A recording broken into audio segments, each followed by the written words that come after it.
The smell of salt and chlorine always calmed Kai.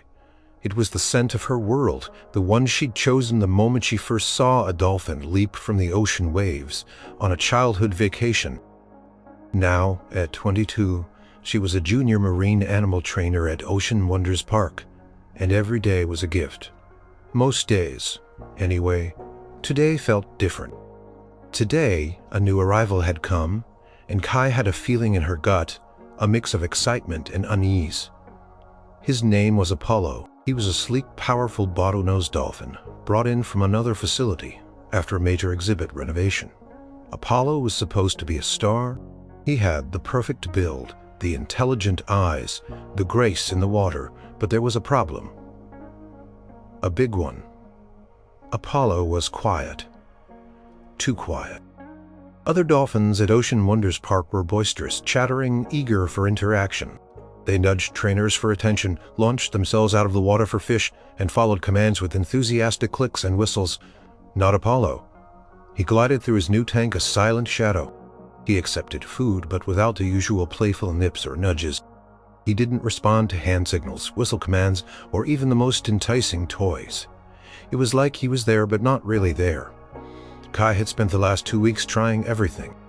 She'd tried different tones of voice, from gentle coos to energetic shouts. She'd offered every kind of enrichment. Toy the Park owned floating rings, rubber balls, even intricate puzzles designed to stimulate dolphin intelligence. Apollo would observe her with those deep dark eyes, sometimes even turning his head slightly as if considering her efforts, but he never reacted. He never gave a single click, a single whistle, a single tail slap of acknowledgement. He's a ghost.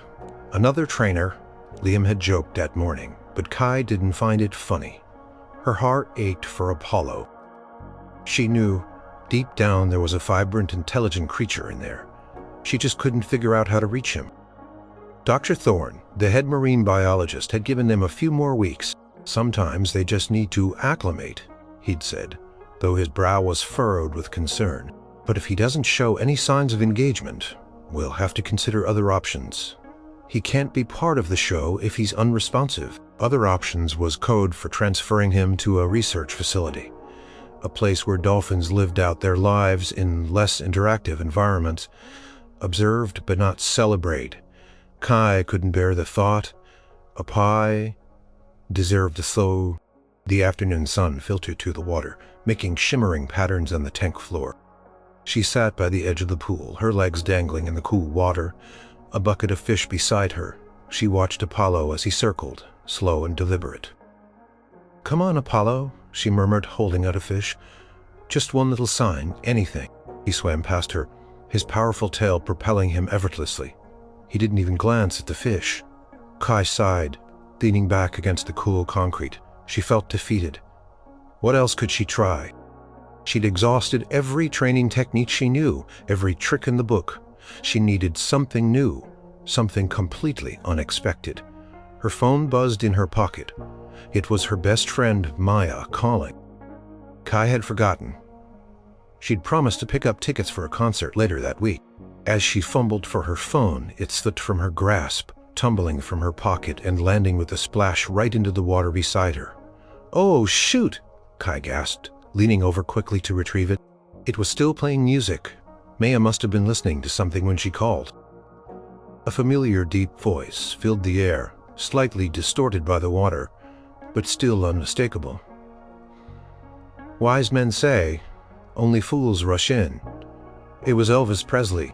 Kai had a soft spot for classic rock and roll, and Elvis was king. She pulled the phone out, shaking off the water, wincing at the potential damage. But then she froze. Apollo. He had stopped. He was hovering in the water just a few feet from her, his head tilted, his dark eyes, usually so impassive, seemed focused. Interested, Kai's breath hitched. Had he reacted to the music, or was it just a coincidence?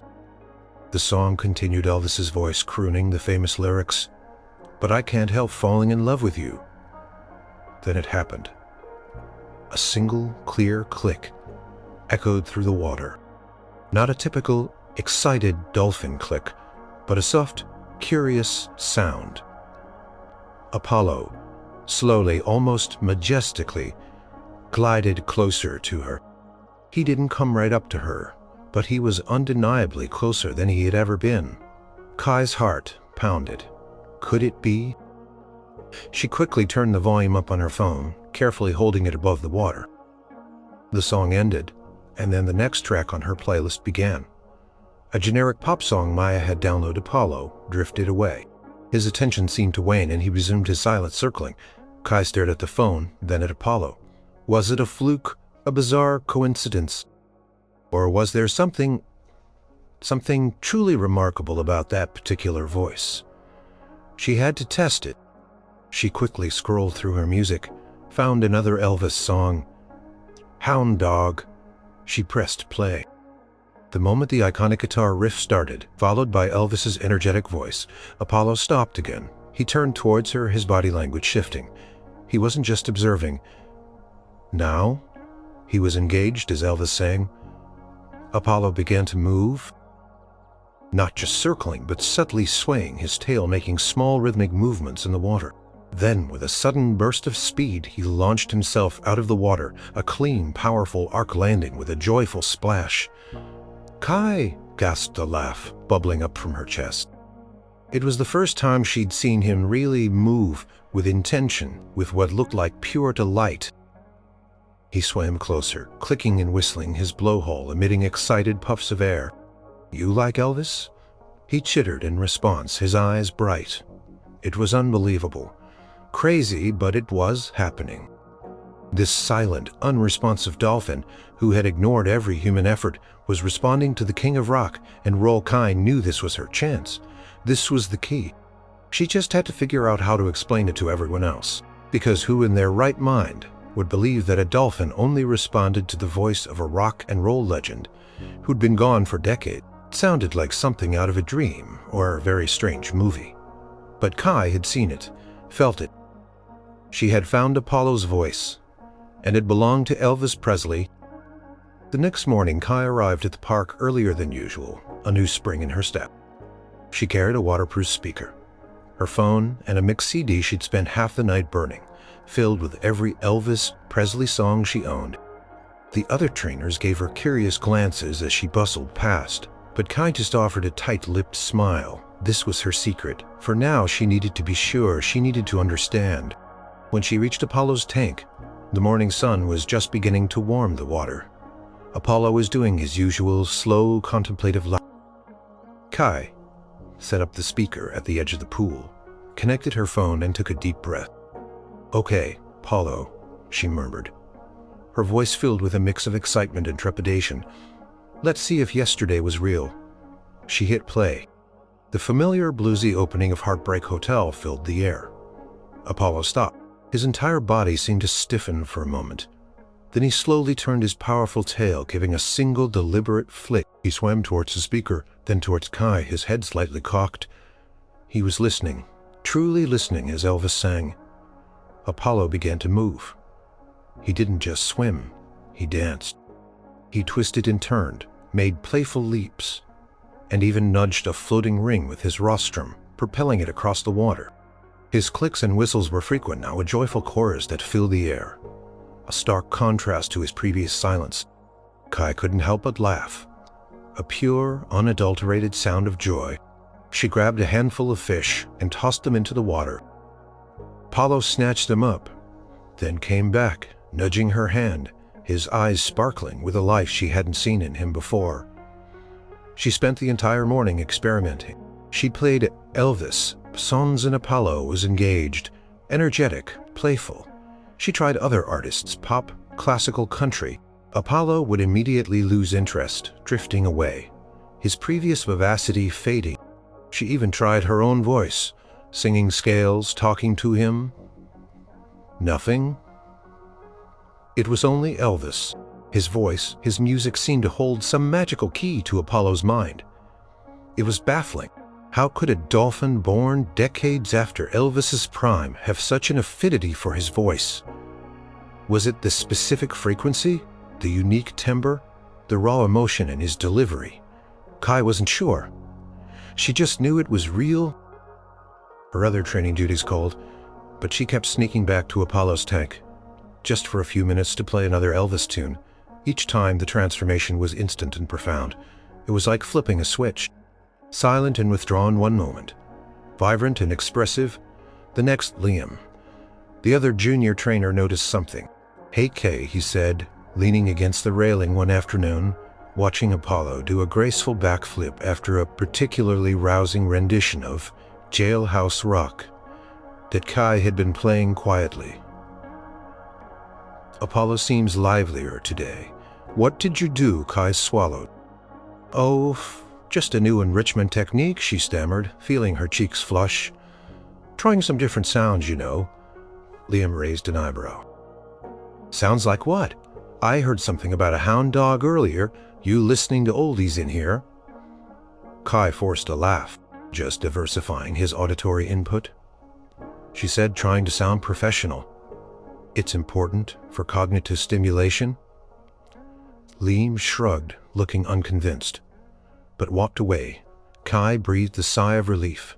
She wasn't ready to share her secret. Yet she needed more data, more concrete proof, and she needed to figure out how to transition Apollo's responsiveness to her own commands. Couldn't be reliant on a speaker playing Elvis to perform over the next 2 days. Kai worked tirelessly. She started playing Elvis constantly when she was with Apollo. She'd play a song, and as Apollo became energized, she would try to introduce a command. "Jump," she'd say, waving her arm, right as Elvis hit a high note. Apollo would jump, but was it for her or for the king? She tried to pair her whistle commands with specific Elvis phrases. For example, when Elvis sang, "You ain't nothing but a hound dog," she'd blow a short whistle and point for Apollo to retrieve a toy. Slowly, painstakingly, Apollo began to associate her commands with the music. It was a slow process, frustrating at times because the moment the music stopped, Apollo would revert to his silent, unresponsive self. It was like he had two personalities, Apollo without Elvis and Apollo with Elvis. The latter was the star Kai knew he could be. One evening, after the park had closed and the other trainers had gone home, Kai stayed late. She sat by the pool, the only light coming from the moon reflecting on the water. She had her small waterproof speaker by her side, playing a soft Elvis ballad. Apollo was resting, floating gently, occasionally nudging her hand with his rostrum. "I don't know how to tell them, Apollo," she whispered, stroking his smooth head. "They'll think I'm crazy." He nudged her again, then let out a soft series of clicks, almost like he was comforting her. Kai smiled. "You understand, don't you? This is our secret. We'll figure it out." She leaned closer to the water, her heart filled with a strange mix of fear and exhilaration. She had found something truly unique. A dolphin that responded only to one of the most iconic voices in history. It was a phenomenon, and it was terrifyingly unbelievable. But she had to try. For Apollo, she had to risk looking like a fool. She had to try to bridge the gap between his world and theirs, using the only language he seemed to understand, the timeless voice of Elvis Presley. Question was, would anyone else believe in the king's magical touch? Kai knew she couldn't keep Apollo's secret much longer. Changes in his behavior, while subtle without the full Elvis soundtrack, were still noticeable. He seemed less withdrawn, occasionally offering a playful splash or a curious glance. Even when the music wasn't playing, he was starting to associate Kai with the good feelings the music brought. But the core problem remained. He wouldn't perform without Elvis. Her plan was to subtly demonstrate Apollo's progress to Dr. Eris Thorne, the park's respected head marine biologist. Dr. Thorne was stern but fair, a stickler for scientific method, but also genuinely passionate about animal welfare. If anyone could be convinced, it was him. Kai waited for an opportune moment. Dr. Thorne was observing the other dolphins, making notes on his clipboard. Kai took a deep breath, trying to look casual. "Dr. Thorne," she began, "I think Apollo might be turning a corner. I've been trying some new auditory stimulation techniques, and he seems much more responsive, adjusting his glasses." "Auditory stimulation? Interesting. What kind? A variety?" Kai hedged, then lowered her voice slightly. But I found he responds particularly well to specific vocal frequencies. I mean certain classic musical pieces. She still couldn't bring herself to say, Elvis. It sounded too ridiculous. Well, that's progress, Kai. He was quite withdrawn. Let's see what you mean. He walked over to Apollo's tank. Kai quickly pulled out her small, discreet, waterproof speaker. She chose a mellow Elvis track, Love Me Tender, hoping it wouldn't be too jarring. She pressed play softly. As the gentle melody filled the air, Apollo, who had been resting near the bottom of the tank, slowly rose. He glided towards Kai, his body language relaxed and engaged. He offered a soft series of clicks, then gently nudged her outstretched hand. It was a small gesture, but for Apollo it was monumental. Dr. Thorne watched, his expression unreadable. He's certainly more active, he conceded, scribbling something on his clipboard. And he's interacting with you. Good work. Kai's heart swelled with hope. Watch this, Dr. Thorne, she said quickly, switching the song to Jailhouse Rock. As the tempo picked up, Apollo became more energetic, performing a small, graceful tail walk, a maneuver he hadn't even attempted before. Remarkable, Dr. Thorne murmured, a hint of surprise in his voice. He's certainly more expressive. What exactly are these specific vocal frequencies you're using? Before Kai could answer, a new voice cut in sharp and impatient. What's going on here, Thorne, and what's that rack? It was Mr. Sterling, the park's newly appointed general manager. Sterling was a numbers man brought in to optimize efficiency and maximize revenue. He wore expensive suits even to the marine park, and his smile rarely reached his cold eyes. He saw the animals as assets, the trainers as employees, and any deviation from the budget as a personal affront. Sterling glanced at the speaker, then at Apollo, who had paused his impromptu dance, sensing the change in atmosphere. Is this a new enrichment program? Kai, I wasn't informed. Is it cost-effective? Kai felt her shoulders tense. It's a new approach, Mr. Sterling. Apollo has been unresponsive, but this method is showing significant progress. Sterling scoffed. Progress? For a single dolphin, we have a budget. Kai, and frankly, this Apollo unit has been you punches B. Underperformer. He's a living, breathing creature, Mr. Sterling, not a unit, and he's showing incredible progress. Progress that I don't see generating ticket sales, Sterling countered, his voice flat. He needs to be show-ready or he needs to go. End of story, and turned that archaic noise off. It's distracting. He gestured dismissively at the speaker. Kai quickly turned it off, her hands trembling. The moment the music died, Apollo immediately sank lower in the water, his vibrant energy draining away, leaving him looking once again like the quiet, unreachable dolphin he had been. Dr. Thorne watched the change, a flicker of something in his eyes. He exchanged a look with Kai, a silent acknowledgement of what they had just witnessed, but Sterling didn't notice. He was already striding away, muttering about quarterly reports and exhibit profitability. He's a difficult man, Kai, Dr. Thorne said quietly. Once Sterling was out of earshot, but he has a point about time and resources. What exactly is this auditory stimulation? Kai took a deep breath. This was it. Dr. Thorne, Apollo only responds to Elvis Presley's voice. Dr. Thorne blinked. He looked at her, then at Apollo, then back at her.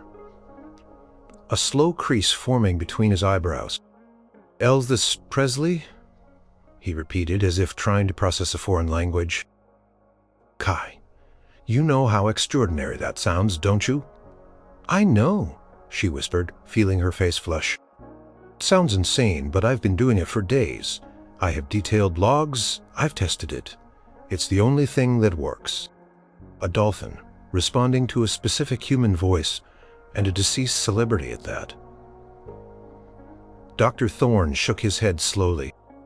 The scientific community would have a field day or dismiss it as a trainer's delusion. But you saw him, Kai pleaded. You saw him change. The moment the music went off, he shut down again. Dr. Thorne sighed. I saw him beef to feed. I can use deef, desire. Correlation does not always equal causation, Kai. It could be the unique frequency of the speaker, or the general novelty. We need controlled experiments. I have logs, Kai insisted. I can show you. Show me, Dr. Thorne said finally, though his tone was weary. But be prepared. What you are suggesting is revolutionary. If true patience has a very short fuse, I can only protect Apollo for so long if he remains unprofitable. As sterling core than a feeling. I need proof-all than a feeling. Kai nodded, her heart a mix of renewed hope and crushing pressure. Proof. She had to give them proof. And she had to do it fast before Mr. Sterling made good on his threat. The fate of Apollo, the one dolphin who seemed to understand the magic in the king's voice, rested squarely on her shoulders. The pressure was suffocating. Mr. Sterling's veiled threat to relocate Apollo hung over Kai like a dark cloud. Dr. Thorne, while more open-minded still, needed irrefutable scientific proof. It wasn't enough that Kai knew what was happening. She had to demonstrate it in a way that left no room for doubt. Apollo, meanwhile, seemed to sense the tension. During regular training sessions, without the Elvis soundtrack, he was as uncooperative as ever. He'd ignore her whistle, barely glance at the targets, and seemed content to simply glide through the water. A solitary presence. Other trainers noted his continued aloofness, reinforcing Sterling's view that he was a lost cause. Maybe he's just not cut out for this, Kai Lam said gently one morning, watching Kai try to coax a fin wave from Apollo to no avail. Some dolphins just aren't show animals. He could have a good life at a research facility. No, Kai said fiercely, more to herself than to Liam. He has a spark, I know it. She thought of the way Apollo had danced, the way he clicked joyfully when Elvis sang. That wasn't a dolphin meant for quiet observation. That was a dolphin meant to shine. That evening, Kai stayed late again. She sat by Apollo's tank, the small speaker by her side, but she didn't play any music yet. She just watched him. You know, Apollo, she murmured. It's not fair. You're brilliant, you're amazing, but they just don't see it. Apollo swam closer, nudging her hand with his rostrum as if in agreement. We have to show them, Kai continued, her voice gaining determination. We have to make them believe. She pulled out her phone and a notebook. She needed a plan. A scientific, undeniable plan. First, she'd create a carefully curated Elvis playlist. A variety of his hits, fast and slow, familiar and less so. This would serve as her experimental condition. Then she'd prepare a control condition music from other popular artists, perhaps even white noise, to prove. It wasn't just any sound. She'd also need to meticulously log Apollo's responses. Number of interactions, duration of engagement, specific behaviors performed, jumps, tail walks, target touches. She'd track his vocalizations, clicks, whistles, chuffs. She'd do everything by the book, just as Dr. Thorne would expect. The next few days were a blur of intense work. Kai was at the park before dawn and left long after dusk. She began each session with a baseline observation of Apollo's unprompted behavior. Then she'd introduce a segment of the control music. Apollo would remain listless. She'd document his lack of response. The moment Elvis's voice filled the air, Apollo would perk up, swim towards the speaker, and begin his unique, joyful dance. Kai would then introduce a training command. Target, she'd shout, holding up the bright orange buoy. Apollo, propelled by the music, would zoom towards it, touching it with his rostrum. Jump, She'd whistle and he'd launch himself high, his sleek body glistening in the sun. She learned to time her commands to the music, especially the more energetic songs. Hound Dog was perfect for fast retrieves. Blue suede shoes inspired leaps and spins. Can't Help Falling in Love brought out his more gentle, curious side. Perfect for soft interactions and nudges. She recorded everything: timestamps, specific songs, Apollo's exact reactions, the number of successful commands completed within a given time frame. Her notebook filled with precise data, graphs, and observations. The contrast was stark, undeniable. When Elvis was playing, Apollo was a superstar. Without him, he was just Apollo. Other trainers were starting to get really curious. They'd walk by and hear snippets of Elvis, then see Apollo performing a complex maneuver he'd never done before. "He's really coming alive for you, Kai," Liam remarked one afternoon. Genuinely impressed. "What's your secret?" Kai just smiled, a hint of exhaustion. "Just good deeds, Liam. Good needs." She still wasn't ready to reveal the full truth. She needed Dr. Grueling Week. Kai had her data. Pages and pages of it all, pointing to the same conclusion. Apollo was an Elvis fan, a huge one. She approached Dr. Thorne at the end of the day. "Dr. Thorne, I have the data you requested. I've conducted a series of controlled observations." She presented him with her meticulously kept notebook. Dr. Thorne took it as expression, unreadable, and began flipping through the pages. He saw the stark contrast in data points, the clear correlation between Elvis's music and Apollo's performance. He saw the detailed notes, the specific behaviors log. "You've been thorough, Kai," he said, a note of surprise in his voice. He looked at her, then at Apollo, who was now resting quietly in his tank. No music playing. "So your hypothesis is that he requires Elvis Presley's voice to engage in training and performance?" "Not just to engage Dr. Thorne," Kai clarified, her voice firm. "To fully unlock his potential. It's like his on switch. He learns faster, performs more complex behaviors, and shows greater joy and interaction. When Elvis is playing, without it, he's closed off." Dr. Thorne leaned back, a thoughtful expression on his face. "It's unprecedented. Extraordinary if true, but a compelling case based on your data." He tapped the notebook. She asked, hardly daring to breathe.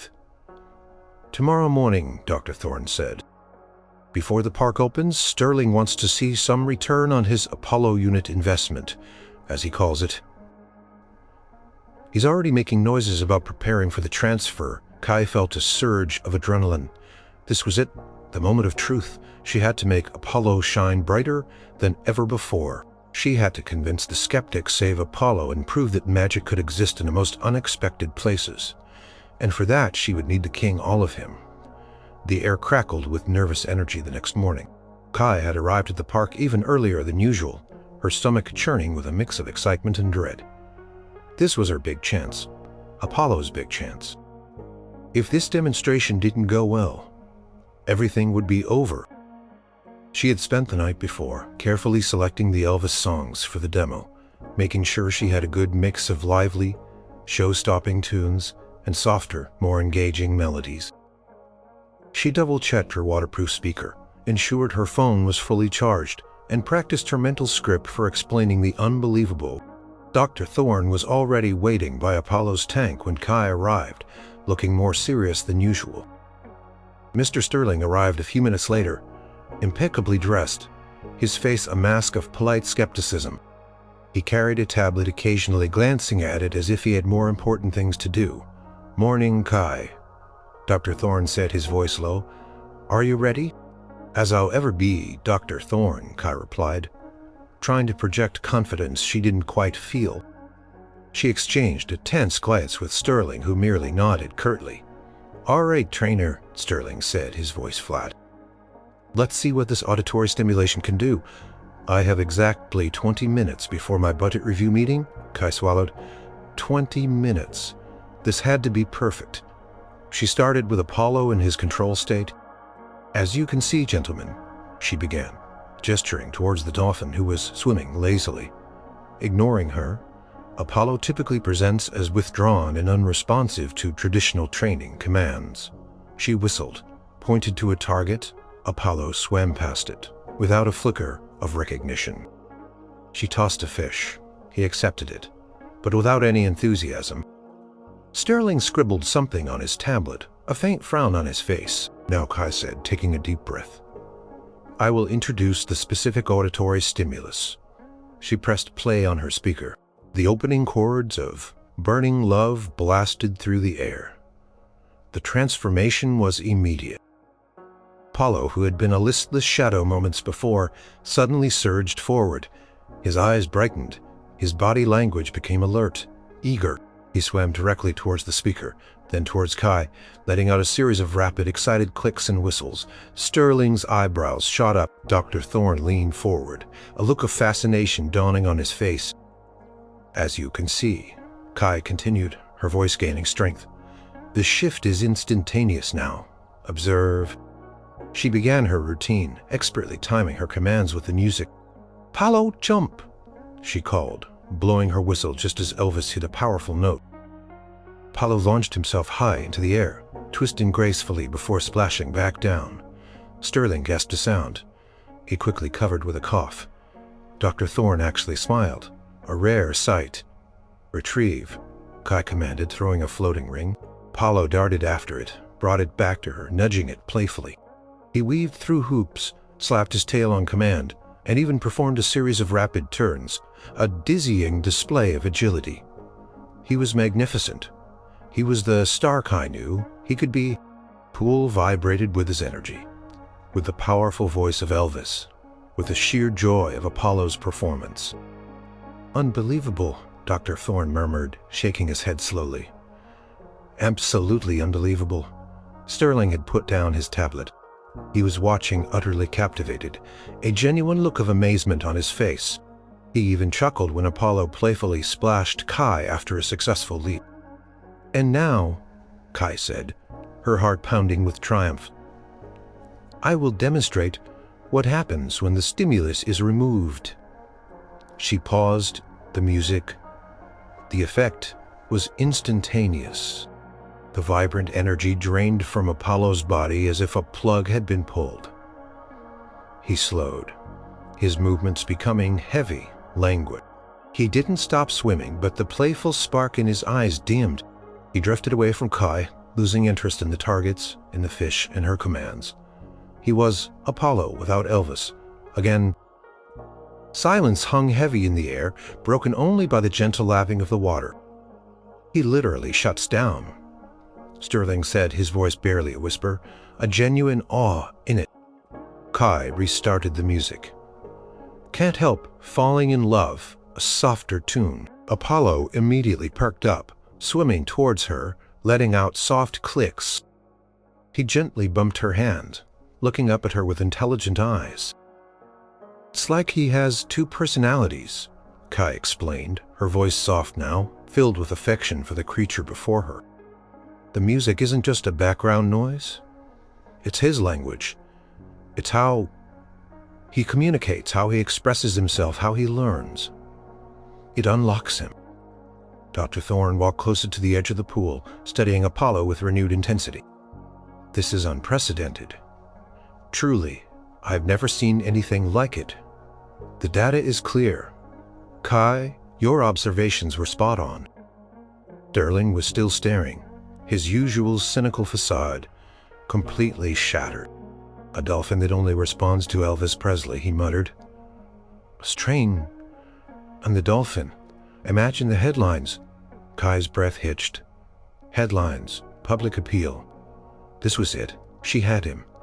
But then, Sterling's business mind seemed to kick back in. He cleared his throat, his expression becoming more guarded. "It's certainly compelling, Kai, a unique talent.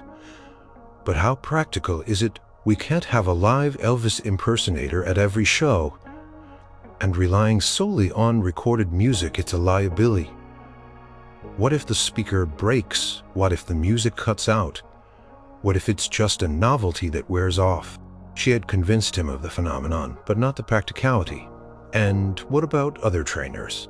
Sterling continued, his voice regaining its usual detached tone.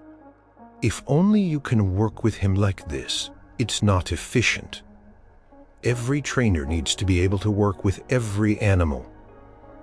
But this is his unique need, Kai pleaded. He's special. We can't treat him like every other dolphin. Sterling held up a hand. Special or not, he needs to fit our operational model. This is an attraction, not a research project. If he can't perform reliably for multiple trainers, using standard commands, without the need for constant specific auditory, then he's still not viable for our shows. It's too niche, too risky. Dr. Thorne stepped in. Mr. Sterling, what we just witnessed defies everything we know about marine mammal behavior. This isn't a niche or a risk. It's a scientific marvel. We can't just dismiss it because it doesn't fit our current operational.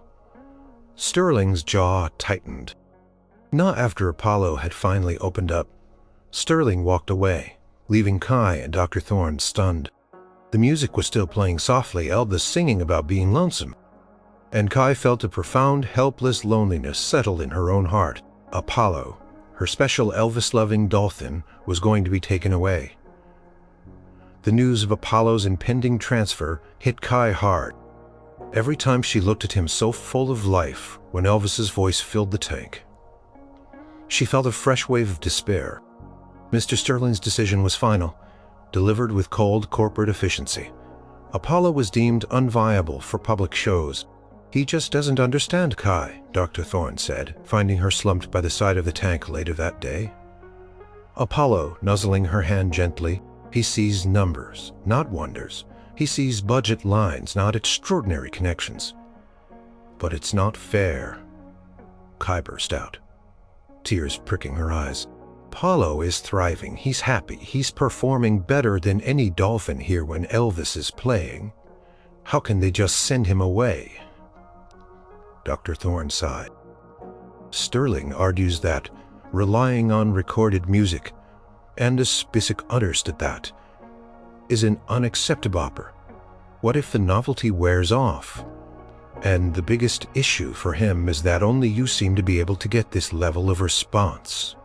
Kai, he wants interchangeability among trainers. But he's not interchangeable, Kai cried. Precisely, Dr. Thorne said, a thoughtful look on his face. Which is why we might have one last chance. A very public, very risky chance. Kai looked up, hope rekindling in her chest. What is it? I've managed to negotiate with Sterling, Dr. Thorne explained. What if Apollo got stage fright? What if the sound system failed? What if people laughed? It's our only option, Kai, Dr. Thorne continued, sensing her hesitation. I told Sterling. This isn't just about a dolphin. It's about pushing the boundaries of marine animal understanding. I spun it as a groundbreaking scientific presentation. A unique attraction part. When is it? Kai asked, her voice barely a whisper. This Saturday, Dr. Thorne replied. 4 days from now. During the afternoon show, it's short notice, but Sterling wants a quick resolution. 4 days. That was barely any time. Kai had to prepare Apollo for the chaos of a live audience, the bright lights, the roar of the crowd. More importantly, she had to prepare him to perform flawlessly with his musical muse. She spent the next few days in a whirlwind of preparation. She rehearsed with Apollo constantly, always with Elvis playing. She refined his routine, focusing on the most visually stunning tricks, high jumps, intricate weaving patterns, tail walks that lasted for astonishing lengths. She even worked on having him bow to the audience. She used different speakers, tested various volume levels, and even tried singing along herself, hoping to bridge the gap between Elvis's voice and her own. Apollo would sometimes respond to her voice if she imitated Elvis's cadence, but it was always the true king that brought out his most spectacular performance. The other trainers watched her with a mixture of curiosity and skepticism. Liam offered to help, But Kai felt this was something she had to do alone, a sacred bond between her and Apollo. The day of the show dawned bright and clear, but Kai's stomach was a knot of nerves. The stadium was already filling up when she arrived, the excited chatter of the crowd, a low hum. She could see Mr. Sterling in a special viewing box, looking stern and expectant. Dr. Thorne was beside him, offering a reassuring nod to Kai from across the pool. "Remember, Kai," Dr. Thorne had told her earlier, "this isn't just about the show. It's about proving that connection exists, even if it's unconventional." Kai took a deep breath, clutching the waterproof remote for her speaker. She made sure Apollo was comfortable in the holding tank. Giving him a few gentle strokes, he nudged her hand, a soft, reassuring gesture. The main show started.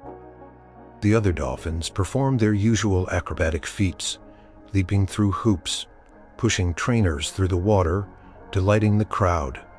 But Kai's segment was the grand finale. Finally, it was her turn. The announcer's voice boomed over the loudspeakers. "And now, ladies and gentlemen, we have a very special ground drain presentation for you. Trainer Kai will introduce our newest and perhaps most unique resident, Apollo." Kai walked to the center of the stage, a microphone in her hand.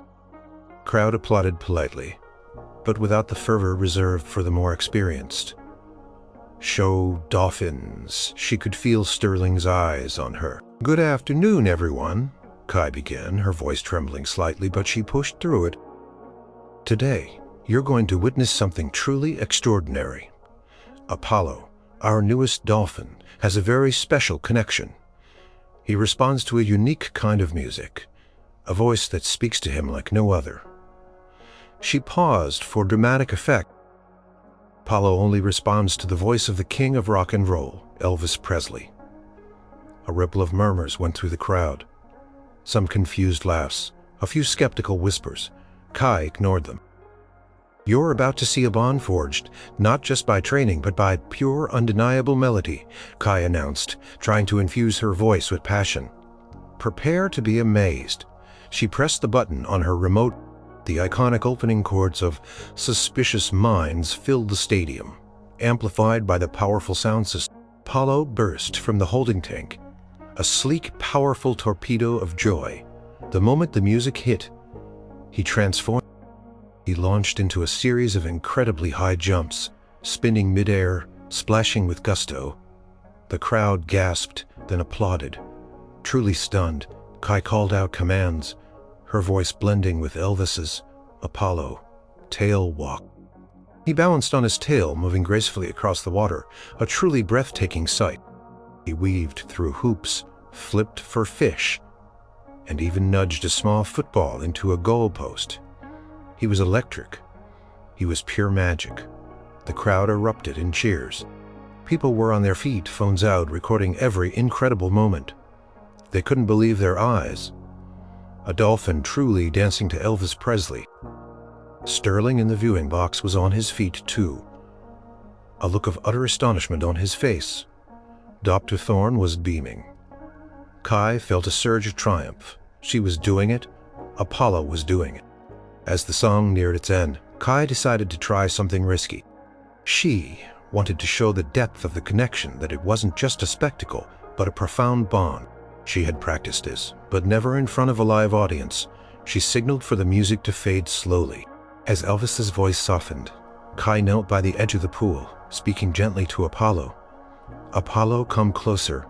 Come to me." Apollo, still energized, swam towards her. He nudged her hand, looking up at her. Kai continued to talk to him, her voice low and soothing.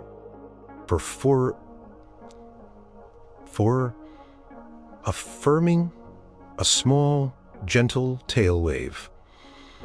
Even without the music fully present, the crowd was hushed, captivated by the intimacy of the moment. It was working. He was responsive. Even without Elvis, Kai felt a fresh surge of hope. This was proof. He was truly bonded to her, not just the sound, but then the music completely faded. And without the king's powerful voice to sustain him, Apollo's energy visibly ebbed, pulled back slightly, his eyes losing some of their sparkle. He sank lower in the water, not completely disengaging, but clearly less enthusiastic. He didn't perform another behavior. The magic for a brief, terrifying moment seemed to falter. Kai felt a pang of despair. He was still dependent. She had pushed too far, too soon.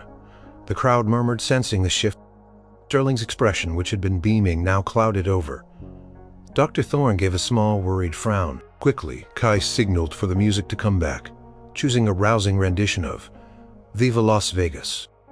Apollo instantly surged forward, his vitality returning, launching into another series of leaps, ending the show with a spectacular finale that brought the house down. The stadium erupted in thunderous applause. People were cheering, whistling.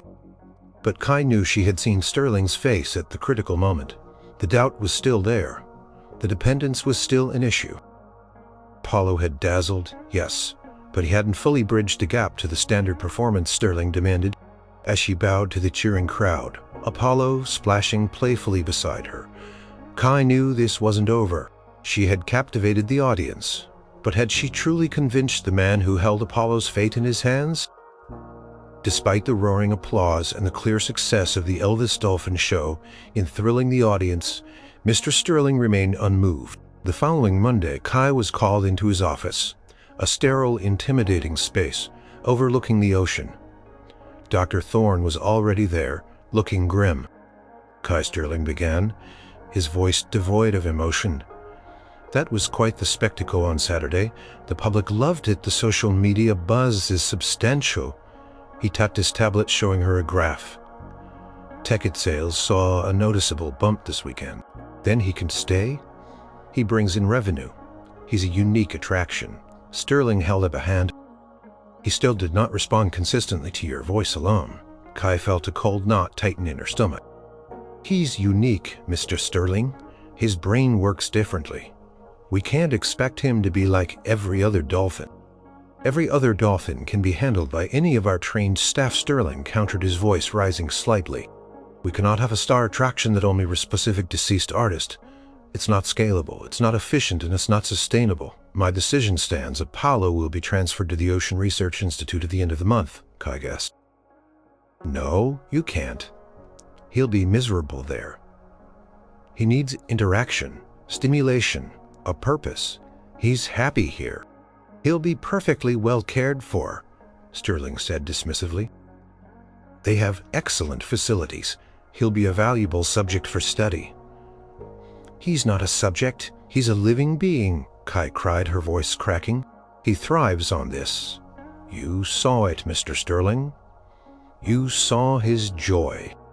I saw a novelty, Kai. A fleeting one. Sterling snapped, his patience clearly wearing thin. This conversation is over. Prepare for his transfer. Kai felt tears sting her eyes. She looked at Dr. Thorne, his voice calm but firm. Mr. Sterling, with all due respect, what we witnessed on Saturday, it was a groundbreaking insight into animal cognition. This dolphin has an extraordinary, inexplicable connection to a specific sound. Science doesn't fill seats, Thorne revenue does, and I need a guarantee of consistent, reliable performance across the board. Then let's offer that guarantee, Kai interjected. A desperate idea forming. Give us more time. Let me train him to respond to my own voice. While still using Elvis, I'll make the transition. I'll show you it's not just a novelty. I'll show you he can perform for anyone and for himself. Give me 3 months. Sterling laughed, a harsh, humorless sound. 3 months? You're asking for 3 months of dedicated resources for a single problematic animal? Absolutely not. My decision is final. Then give us one more chance, Kai pleaded, her voice rising in desperation. If we sell out, if Apollo performs flawlessly from beginning to end, showing not just his connection to Elvis but his bond with me, then he stays.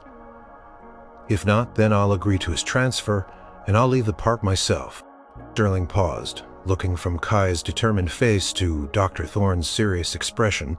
He saw the fire in Kai's eyes, the conviction in her voice. He saw the potential for a massive publicity stunt, a high-stakes gamble that could either make or break the park's struggling image. You're willing to put your job on the line? Sterling asked, a flicker of something, perhaps a grudging respect in his cold eyes. My job, my reputation, everything, Kai affirmed, her chin held high. For Apollo, he deserves this chance. Dr. Thorne stepped in, sensing the shift. Mr. Sterling, this is an opportunity, a unique selling privilege, the human-animal bond, the power of music, the incredible mystery of nature. It writes itself, and if it's a charity event, it garners goodwill. It's a win-win, even if Apollo still requires Elvis. It's a narrative people will flock to see. Sterling leaned back in his chair, a calculating look on his face. He considered the possibilities. A sold-out event, positive press, a story that would put Ocean Wonders Park on the map. And if it failed, he would have Kai a thorn in his side, gone, and Apollo, the problematic unit, off his hands. All right, Kai, Sterling said slowly, his eyes narrowed. One final chance. You get 1 month. 1 month to train him, 1 month to prove that this isn't just a gimmick, but a sustainable revenue-generating attraction. And if you fail to sell out that stadium, or if Apollo falters during the show, Kai felt a wave of relief wash over her, followed immediately by a surge of terror. 1 month, a sold-out stadium, unwavering performance. The stakes couldn't be higher. Understood, Mr. Sterling, Kai said, her voice firm despite the tremor in her hands. Thank you. As she walked out of the office with Dr. Thorne, Kai felt the weight of the world on her shoulders. She had bet everything on Apollo. Now she had to make sure the king delivered. And she had to find a way to make Apollo truly hers, not just Elvis's. This was the ultimate test of their bond. The next month was a blur of frantic activity and unwavering dedication for Kai. The news of the king and the dolphin, a symphony of soul, spread like wildfire. The park's marketing team, under Sterling's close supervision, went into overdrive, painting the event as a once-in-a-lifetime opportunity to witness an unprecedented bond between human and animal powered by the magic of music. Local news picked up the story. The national outlets, intrigued by the bizarre and heartwarming premise, tickets started selling, but the pressure on Kai was immense. Every waking moment was dedicated to Apollo. She knew she couldn't rely solely on the loud playback of Elvis for the entire show. She had to weave in her own presence her own commands, making Apollo responsive to her, even with Elvis as the foundation. Her training sessions became a delicate dance. She'd start with a classic Elvis track, letting Apollo become fully energized and engaged. As he performed, she would give her commands, but she would also speak to him constantly, using a specific tone, a particular cadence, trying to mimic the rhythmic, almost hypnotic quality of Elvis's voice. She'd hum parts of the songs, even sing along herself, not well, but with heartfelt emotion. She focused on making Apollo associate her visual cues and whistle commands with the joyous feeling the music brought. She would slowly lower the volume of the music, then bring it back up, testing how long Apollo would remain engaged with just her voice. It was slow, painstaking work. Sometimes Apollo would drift, and her heart would clench. But then she'd see a flicker of recognition in his eyes, a slight turn of his head, a responsive click, even without the full king in stereo. "Good boy, Apollo," she'd praise, showering him with fish and affection. "You're doing great. We're going to show them all." She discovered Apollo responded best to the emotional intensity in Elvis's voice. So Kai tried to infuse her own commands with that same passion, that same conviction. She spoke to him with all her love, all her hope, all her determination. She needed him to understand that she was his constant, his anchor, just like the music was. Technical crew worked tirelessly on the sound system for the grand event. They installed state-of-the-art waterproof speakers, ensuring crystal clear playback of Elvis's voice throughout the entire stadium. And even underwater, redundancy systems were put in place, backup players, extra microphones. Sterling was leaving nothing to chance, at least on the technical side. Other trainers, including Lime, began to approach Kai with genuine curiosity. They saw the sheer effort she was putting and the profound bond she was forging with Apollo. Liam even offered to help with crowd control during the show. Dr. Thorne was a constant source of support, offering advice, observing Apollo's progress, and reassuring Kai whenever her nerves threatened to overwhelm her. "He trusts you, Kai," Dr. Thorne told her one evening, watching Apollo swim calmly beside her, even as a gentle Elvis ballad played softly in the background. "That's the most important thing. The music is the bridge, but you are the destination." The day of the show arrived, a crisp, clear Saturday. The stadium was packed. Not just sold out, but buzzing with an energy Kai had never experienced. There were families, teenagers with their phones ready, older couples who remembered Elvis in his prime, and a surprising number of marine biologists and animal behaviorists from other facilities drawn by the science. She looked at Apollo, who seemed surprisingly calm, nudging her hand, his intelligent eyes reflecting the stage light. "This is it, buddy," she whispered, stroking his smooth skin. "Our big moment. The King's command." Park manager Mr. Sterling was even more impeccably dressed than usual, his face a mixture of anticipation and thinly veiled anxiety. He gave Kai a curt nod as she headed towards the stage. "Good luck, Kai. All eyes are on us." Kai took her position at the edge of the large performance pool. The stadium lights dimmed, and a spotlight found her. The roar of the crowd was deafening. She took a deep breath, clutching her microphone. "Good evening, everyone," she began, her voice clearer and stronger than she thought possible. "Tonight you are not just here for a show. You are here to witness a story about connection, about mystery, and about the extraordinary power of music." She introduced Apollo, explaining his journey from a withdrawn, unresponsive dolphin to the vibrant, joyful creature he was now. She talked about the baffling discovery of his unique bond with Elvis Presley's voice. "Tonight," Kai announced, her voice ringing with conviction, "we explore that bond. We will see how the King's voice unlocks a spirit, and how through trust and understanding, a true partnership can emerge." She gave the signal. The opening notes of "Also Sprach Zarathustra," Elvis's iconic concert opener, boomed through the stadium. Instantly recognizable, the crowd hushed, then erupted in excited murmurs. Then, with a powerful surge, Apollo burst from the holding tank. The stadium lights came up, illuminating the shimmering water. And as the first powerful chords of CC Rider filled the air, Apollo launched into his first incredible leap, a symbol of pure, unadulterated joy. The crowd roared. This was it, the King's command. The first few minutes of the show were a whirlwind of spectacular energy. As CC Rider blasted through the stadium, Apollo was a blur of motion. He launched himself out of the water with incredible power, spinning, flipping, and landing with dramatic splashes that delighted the cheering crowd.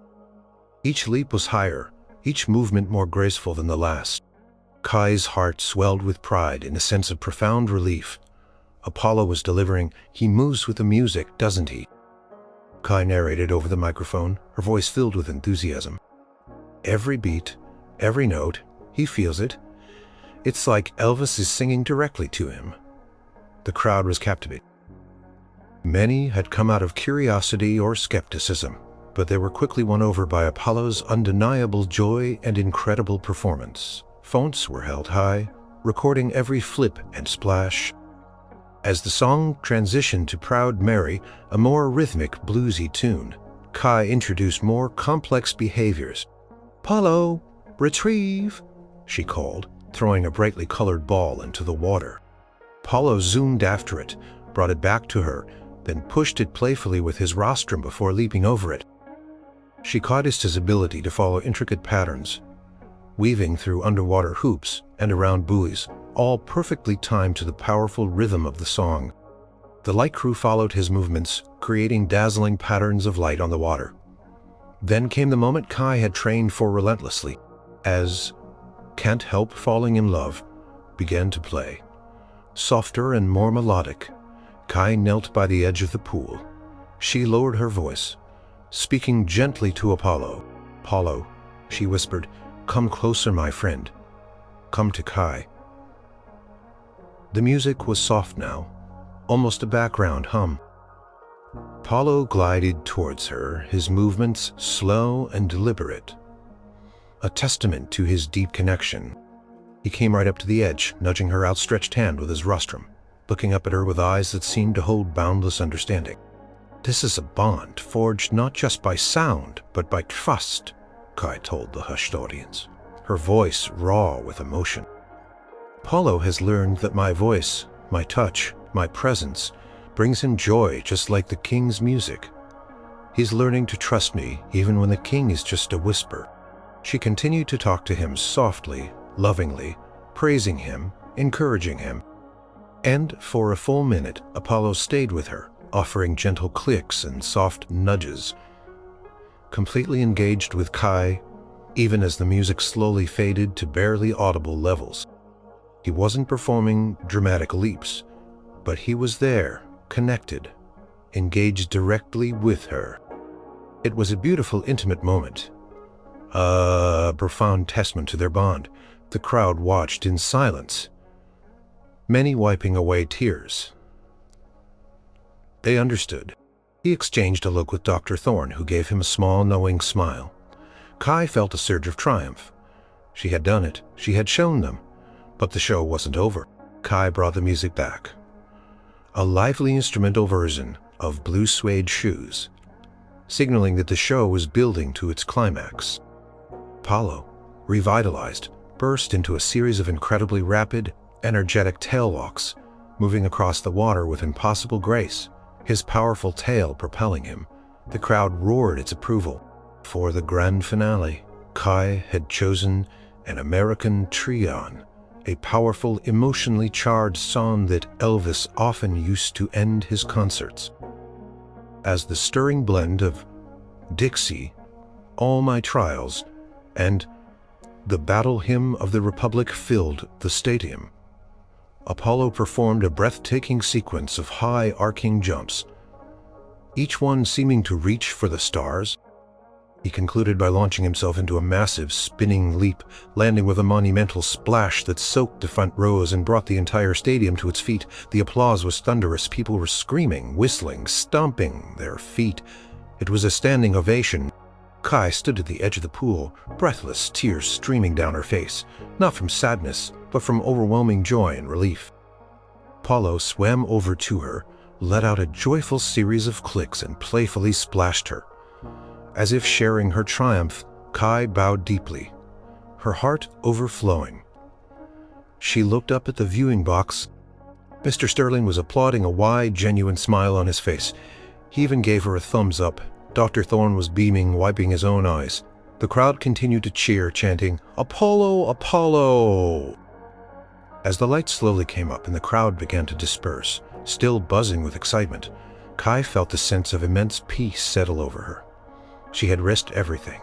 She had put her faith in a dolphin, in a legend, and in her own unwavering belief.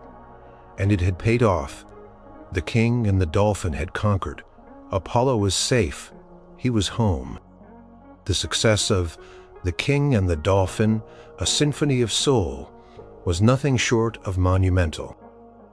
News of Apollo's unique talent and Kai's extraordinary bond with him spread across the globe. News channels played clips of Apollo's Elvis-inspired acrobatics. Social media exploded with Pound Elvis Dolphin and Pound Apollo the King. Ocean Wonders Park saw an unprecedented surge in ticket sales, donations, and media interest. Mr. Sterling, the pragmatic general manager, found himself in a surprisingly good mood. He even stopped calling Apollo a unit. Called Kai into his office the morning after the show, a faint, almost imperceptible smile playing on his lips. "Kai," he began, his voice still formal but lacking its usual chill. "I have to admit I was skeptical, profoundly skeptical. But what I witnessed last night, it was truly remarkable. And the numbers, well, the numbers speak for themselves. You've put this park on the map." "Apollo stays," Sterling announced. And Kai let out a gasp of relief. "More than that. Apollo will be our primary attraction." We'll be building a dedicated king and the dolphin exhibit, complete with a statum. And you, Kai, will be the lead trainer for Apollo.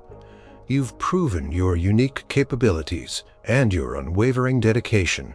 You'll have a dedicated team to assist you. But the bond you forged is irreplaceable. Kai felt tears well up. Thank you, Mr. Sterling. Don't thank me, Sterling said, a rare hint of warmth in his tone. Thank Apollo and thank Elvis, I suppose. He even managed a small chuckle. Just ensure those backup systems are always operational. Understood? Understood, Kai beamed. Dr. Thorne, who had been listening quietly, clapped Kai on the shoulder. Congratulations, Kai. You didn't just save a dolphin. You opened minds. This will change the way we think about animal-human interaction. In the following weeks, life at Ocean Wonders Park transformed. Apollo became a star. The new king and the dolphin show was consistently sold out, drawing crowds from far and wide. Now, Apollo's head trainer designed even more intricate routines, always with Elvis as the heart of their performance. She continued to work on Apollo's responsiveness to her own voice, and slowly, steadily, Apollo began to associate Kai's commands with his own independent actions. Even without the full volume of Elvis's music, he was learning to carry the melody within himself.